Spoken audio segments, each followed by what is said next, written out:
ಎಡ ಬಲ ಮ್ಯಾಲ ಕೆಳಗ ಮತ್ತು ಪುರುಷನನ್ನು ಅಷ್ಟೇ ಸೃಷ್ಟಿ ಮಾಡಿರಬೇಕಾಗಿತ್ತು. ದೇವ್ರು ಹಂಗೆ ಮಾಡ್ಯಾನೇನು?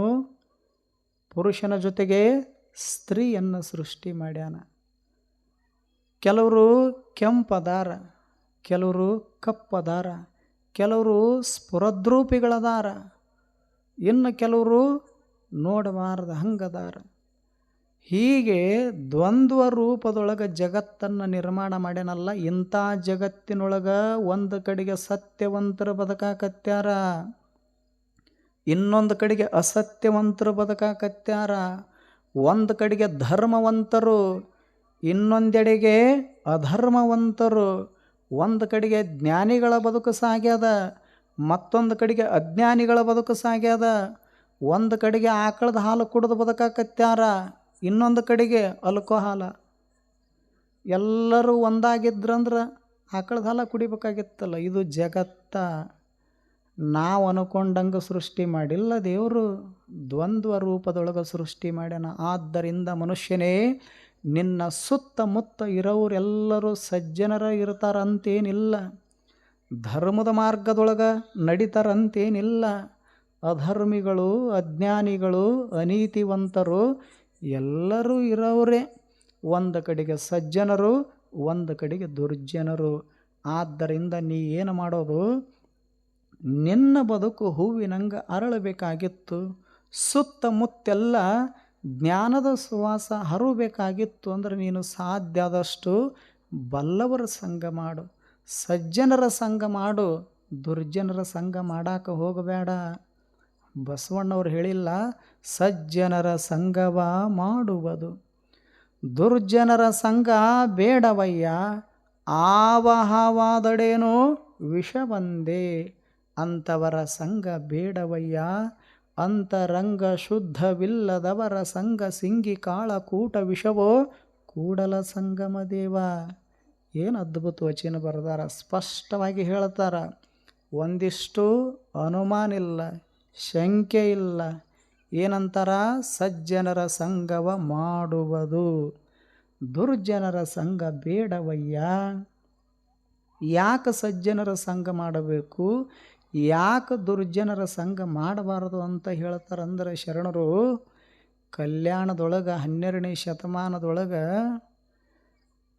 ಒಂದು ಕಡೆಗೆ ಅನುಭವ ಮಂಟಪ ಇತ್ತು. ಲಕ್ಷದ ಮ್ಯಾಲ 96,000 ಚರಜಂಗಮರು, 770 ಅಮರಗಣಗಳು ಒಂದೇ ಸ್ಥಳದೊಳಗೆ ಸೇರುತ್ತಿದ್ದರು. ತಾವೆಲ್ಲ ಹೇಗೆ ಕೂತಿರಲ್ಲ ಹೀಗೆ ಸತ್ಸಂಗ ಮಾಡ್ತಿದ್ರು. ಆ ಬಳಿಕ ಪ್ರಸಾದ ಸ್ವೀಕರಿಸ್ತಿದ್ರು. ಇಂಥ ಒಂದು ಕಲ್ಯಾಣದೊಳಗೆ ಇಷ್ಟೆಲ್ಲ ಶರಣರ ವೈಭವ ಇದ್ರೂ ಸಹಿತ ಅದ ಕಲ್ಯಾಣದೊಳಗೆ 16,000 ಜನ ವೇಶ್ಯಾಸ್ತ್ರೀಯರಿದ್ದರು. ಇದ ಜಗತ್ತ. ಬಸವಣ್ಣವ್ರು ಅದಾರ, ಅಲ್ಲಿ ಇರಬಾರ್ದಂತೇನಿಲ್ಲ. ಒಂದು ಕಡೆಗೆ ಶರಣರು, ಒಂದು ಕಡೆಗೆ ವೇಶ್ಯಾಸ್ತ್ರೀಯರು. ತಮ್ಮ ಶರೀರವನ್ನು ಪರಪುರುಷರ ಜೊತೆಗೆ ಹಂಚಿಕೊಂಡು ಬದುಕತಕ್ಕಂಥ ಸ್ತ್ರೀಯರು ಎಷ್ಟು ಜನ? 16,000 ಜನ. ಅದರಾಗ ಒಬ್ಬ ಹೆಣ್ಮಗಳು ಸೂಳೆ ಸಂಕವ್ವೆ. ಅದರಾಗ ಒಬ್ಬ ಹೆಣ್ಮಗಳು ಸೂಳೆ ಸಂಕವ್ವೆ. ಒಂದು ದಿವಸ ಬಸವಣ್ಣನವರು ಆ ಹೆಣ್ಮಗಳ ಮನೆಗೆ ಬರ್ತಾರೆ. ಬಸವಣ್ಣನವರು ಅಂದ್ರೆ ಸಾಮಾನ್ಯ ಅಲ್ಲ, ಒಬ್ಬ ಪ್ರಧಾನಮಂತ್ರಿ. ಈಗ ನಮ್ಮ ದೇಶದ ಪ್ರಧಾನಮಂತ್ರಿ ನಿಮ್ಮೂರಿಗೆ ಬಂದ್ರೆ ಅಥವಾ ನಿಮ್ಮ ಮನೆಗೆ ಬಂದ್ರೆ ಗತಿ ಏನಾದೀತು? ಎಷ್ಟು ಸಂತೋಷ ಆಗಲಿಕ್ಕಿಲ್ಲ, ಎಷ್ಟು ಆನಂದ ಆಗಲಿಕ್ಕಿಲ್ಲ. ಅಂಥ ಒಬ್ಬ ಪ್ರಧಾನಮಂತ್ರಿ ಬಸವಣ್ಣನವರು ಸೂಳೆ ಸಂಕವ್ಯೆಯ ಮನೆಗೆ ಬಂದರು. ಭಾಳ ಆದರ ಆತಿಥ್ಯ ಮಾಡಿದ್ಲು, ನಮ್ರತೆಯಿಂದ ಸ್ವಾಗತಿಸಿಕೊಂಡ್ಲು. ಆವಾಗ ಬಸವಣ್ಣವ್ರು ಅಂತಾರ, ನೋಡು ತಾಯಿ, 84 ಲಕ್ಷ ಜೀವರಾಶಿಗಳಲ್ಲಿ ಶ್ರೇಷ್ಠವಾಗಿರತಕ್ಕಂಥ ಜೀವಿ ಮನುಷ್ಯ ಜೀವಿ. ಇಂಥ ಅರಿವಿನ ಜನ್ಮಕ್ಕೆ, ಮನುಷ್ಯ ಜನ್ಮಕ್ಕೆ ನೀ ಬಂದಿ ಅಂದ ಬಳಿಕ ಹಿಂಗೆ ನಿನ್ನ ಶರೀರವನ್ನು ಕೆಡಿಸಿಕೊಂಡು ಮನ ಬುದ್ಧಿ ಭಾವವನ್ನು ಒಂದಿಷ್ಟು ಅಧರ್ಮದೊಳಗೆ ಬೆರೆಸಿಕೊಂಡು ಹಿಂಗೆ ಬದುಕಾಕತ್ತಿದೆಲ್ಲ, ಅನೀತಿ ಅಧರ್ಮದ ಮಾರ್ಗದೊಳಗೆ ಹಿಂಗೆ ನೀ 100 ವರ್ಷ ಬದುಕಿದ್ರೂ ಸಹಿತ ನಿನ್ನ ಬದುಕಿಗೆ ಬೆಲೆ ಇಲ್ಲ. ಆವಾಗ ಸುಳೆ ಸಂಕವೆಂದ್ಲು, ಮತ್ತು ಹೇಗೆ ಬದುಕಲಿ?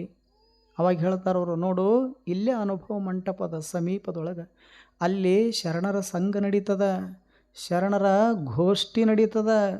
ಅದಕ್ಕೆ ನೀ ಏನು ಮಾಡು, ಅಲ್ಲೇನು ಯಾರೂ 1 ಲಕ್ಷ ಕೊಡೋದಿಲ್ಲ, ಯಾರೂ 1 ಲಕ್ಷ ತಗೊಳ್ಳೋದಿಲ್ಲ, ಯಾವ ವ್ಯವಹಾರನೂ ಇಲ್ಲ.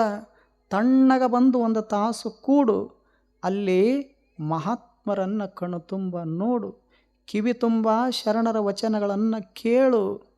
ಆವಾಗ ನಿನ್ನ ಬದುಕಿಗೆ ಒಂದಿಷ್ಟು ಬೆಲೆ ಬರ್ತದ ತಾಯಿ. ಈ ಅನೀತಿ ಅನಾಚಾರದ ಬದುಕು ನಡೆಸಿದೆಲ್ಲ, ದಯವಿಟ್ಟು ನಿನಗೆ ವಿನಂತಿ ಮಾಡ್ಕೋತೀನಿ, ಬಿಟ್ಟು ಬಿಡು ಅಂತ ಬಸವಣ್ಣವ್ರು ಹೇಳಿದರು. ಆವಾಗ ಆಯಿತು ಅಂತ ಹೇಳಿದಳು. ಬಸವಣ್ಣನವರು ಮುಂದೆ ಮಹಾಮನಿಗೆ ಬಂದರು.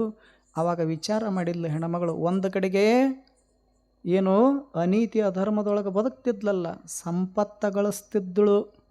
ಮತ್ತು ಈ ಹಾದಿ ಬಿಟ್ಟು ಈಗ ಬಸವಣ್ಣವರ ಹಾದಿಯೊಳಗೆ ಹೋದಿ ಅಂದ್ರೆ ಸಂಪತ್ತು ಬರ್ತದೇನು? ಮನಸ್ಸು ಹೇಳಕತ್ಯದ, ಸುಳೆ ಸಂಕವ್ಯದು. ಈ ಮಾರ್ಗದೊಳಗೆ ಸಂಪತ್ತು, ಈ ಮಾರ್ಗ ಬಿಟ್ಟು ಈ ಶರಣರ ಸಂಘ ಮಾಡಿದ್ರೆ ಅಲ್ಯಾರದಾರ ನನಗೆ ಸಂಪತ್ತ ಕೊಡೋರು? ಅದಕ್ಕೆ ಇಲ್ಲಿ ಹೋಗಬೇಕೋ ಏನೋ ಈ ಕಡೆಗೆ ಹೋಗಬೇಕು ಚಿಂತನೆ ಮಾಡಿದ್ಲು. ಕೊನೆಗೆ ಒಂದು ನಿರ್ಣಯಕ್ಕೆ ಬಂದ್ಲು ಹೆಣ್ಮಗಳು. ನನ್ನ ಮನೆಗೆ ಬಂದ ವ್ಯಕ್ತಿ ಸಾಮಾನ್ಯಲ್ಲ, ಒಬ್ಬ ಪ್ರಧಾನಮಂತ್ರಿ ಬಂದಾನಂದ ಬಳಿಕ ಹೋಗದಿದ್ರೆ ಏನಾಗಲಿಕ್ಕಿಲ್ಲ. ಅದಕ್ಕೊಂದಿಷ್ಟು ಆ ಮಹಾನುಭಾವಿಗಳ ಮಾತಿಗೆ ಮನ್ನಣೆ ಇತ್ತು. 1 ದಿವಸ ಹೋಗ್ಯಾರ ಬರ್ಬೇಕು, 1 ತಾಸು ಕೂತರ ಬರ್ಬೇಕು, ಏನಾರ ನಡೀತೈತಿ, ಏನಾರ ನೋಡೋದೈತಿ, ಏನಾರ ಕೇಳೋದೈತಿ ಅಂತ ತಿಳ್ಕೊಂಡು ಮೊದಲನೇ ದಿವಸ ಬಂದು ಕೂತಳು. ಶರಣರ ಸಂಘದೊಳಗೆ ಬಂದು ಕೂತಳು. ಯಾವಾಗ ಸುಳೆ ಸಂಕವ್ಯ ಬಂದು ಕೂತಳು, ಅಲ್ಲಿ ಇದ್ದ ಶರಣರೆಲ್ಲ ಹೇಳಿದರು ಏನಂತ, ಇಂದ ನಮ್ಮ ಅನುಭವ ಮಂಟಪಕ್ಕೆ ಶರಣರ ಗೋಷ್ಠಿಗೆ ಸುಳೆ ಸಂಕವ್ಯ ಬಂದಾಳ, ಸುಳೆ ಸಂಕವ್ಯ ಬಂದಾಳ ಅಂತ ಹೆಸರಿಟ್ಟು ಕರೆದ್ರು. ಆದರೂ ತಲೆಗೆ ಹಾಕ್ಕೊಳ್ಳಿಲ್ಲ ಹೆಣ್ಮಗಳು. ನಾ ಮಾಡೋದೂ ನಿಜ ಐತಿ, ಇವರು ಅನ್ನೋದೂ ಸತ್ಯದ. ಸಿಟ್ಟಿಗೆ ಬರಲಿಲ್ಲ, ಮನಸ್ಸಿಗೆ ಹಚ್ಕೊಳ್ಳಿಲ್ಲ ಅವರ ಮಾತು. ತಣ್ಣಗೆ ಬಂದು 1 ತಾಸು ಕೂತಳು. ಮಹಾತ್ಮರನ್ನು ಕಣ್ಣು ತುಂಬ ದರ್ಶನ ಮಾಡಿದ್ಳು. ಮಹಾತ್ಮರ ನುಡಿಗಳನ್ನು ಕಿವಿ ತುಂಬ ಆಲಿಸಿದಳು.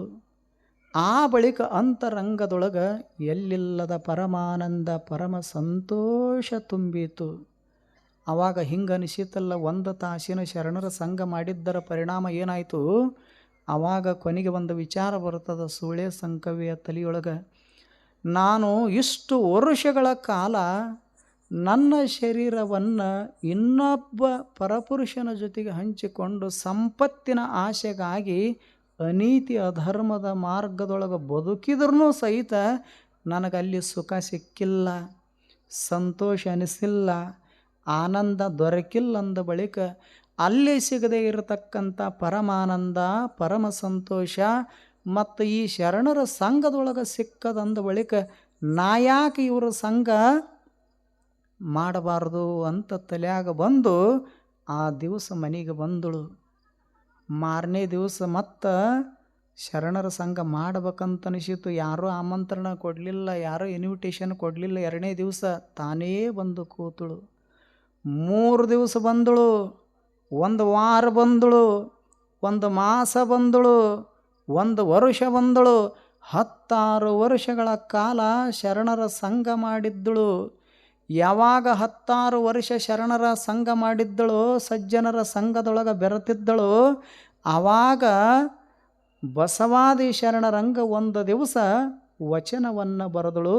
ಆವಾಗ ಯಾರು ಮೊದಲಿಗೆ ಬಂದಾಗ ಹೆಸರಿಟ್ಟು ಕರೆದಿದ್ರಲ್ಲ ಶರಣರು, ಅದೇ ಶರಣರ ಸಂಘ ಮಾಡಿ ಕೊನೆಗೆ 16 ವರ್ಷ ಆದ ಬಳಿಕ ವಚನ ಬರೆದ ಬಳಿಕ ಹೇಳಿದ್ರವರು ಶರಣರು, ನೀನು ಮೊದಲು ನಮ್ಮ ಅನುಭವ ಮಂಟಪಕ್ಕೆ ಬಂದಾಗ ಸುಳೆ ಸಂಕವ್ಯಾಗಿ ಬಂದಿದ್ದಿ, ಆದ್ರೆ 16 ವರ್ಷ ಶರಣರ ಸಂಘ ಮಾಡಿ ಈಗ ನೀನೇನಾಗಿದೆ ಅಂದರೆ ಈಗ ನೀನು ಸುಳೆ ಸಂಕವ್ಯ ಅಲ್ಲ, ಶ್ರೇಷ್ಠ ಶರಣೆ ಸಂಕವ್ಯಾಗಿ ಅಂತ ತಿಳ್ಕೊಂಡು ಮನದುಂಬಿ ಕೊಂಡಾಡಿದರು.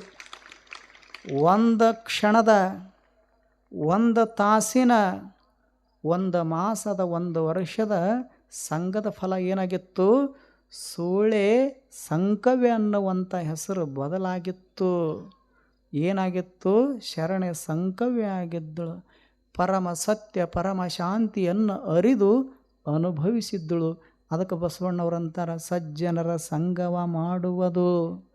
ಸಜ್ಜನರ ಸಂಘ ಮಾಡಿದ್ರೆ ಎಷ್ಟೇ ದುರ್ಜನ ವ್ಯಕ್ತಿ ಇರುವಲ್ನ್ಯಾಕ, ಎಷ್ಟೇ ಅನೀತಿ ಅಧರ್ಮದ ಮಾರ್ಗದೊಳಗೆ ನಡಿವಲ್ನ್ಯಾಕ ಅವ ಪರಿವರ್ತನೆ ಆಗತಾನ, ಅವರು ಬದಲಾಗತಾರ.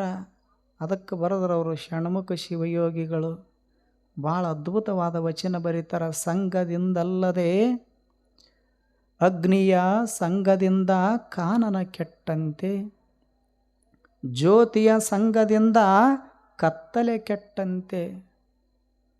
ಅಖಂಡೇಶ್ವರ ನಿಮ್ಮ ಮಹಾನುಭಾವಿಗಳ ಸಂಘದಿಂದ ಎನ್ನ ಹುಟ್ಟು ಹೊಂದುಗಳು ಕೆಟ್ಟು ನಷ್ಟವಾಗಿ ಹೋದವು ಕಾಣ. ಏನು ಅದ್ಭುತ ವಚನ ಬರೀತಾರ. ಅಗ್ನಿಯ ಸಂಘದಿಂದ ಕಾನನ ಕೆಟ್ಟಂತೆ. ಕಾನನಂದ್ರ ಘೋರ ಅರಣ್ಯ. ಅರಣ್ಯವನ್ನು 100 ಎಕರೆ ಅರಣ್ಯದ ಅಂತ ತಿಳ್ಕೊಳ್ಳಿ. 100 ಎಕರೆ ಅರಣ್ಯದೊಳಗಿರ್ತಕ್ಕಂಥ ಗಿಡ ಮರಗಳ